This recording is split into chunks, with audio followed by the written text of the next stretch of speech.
Σφακιανάκι είπε πως ο έρωτας με βρήκε. Επιστρέφεις, όπως είπαμε, στο θέατρο. Μία συνεργασία που νομίζω κανείς δεν ανέμενε. Ανατρεπτική.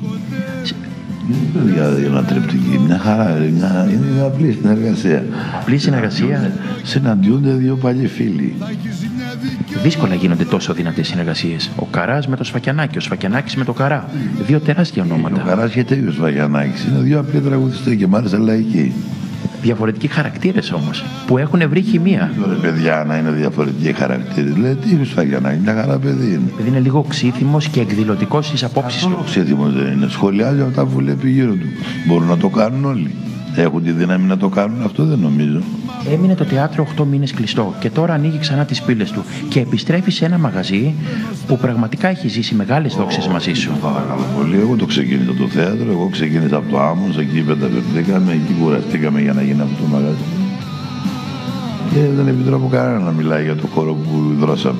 Με τον Άντζη συνεργαστήκαμε πριν 20 τόσα χρόνια. Ήταν η αρχή της καριέρας του. Περάσαμε πανέμορφα. Τώρα πιστεύω πολύ πιο ωραία να περάσουμε από τότε.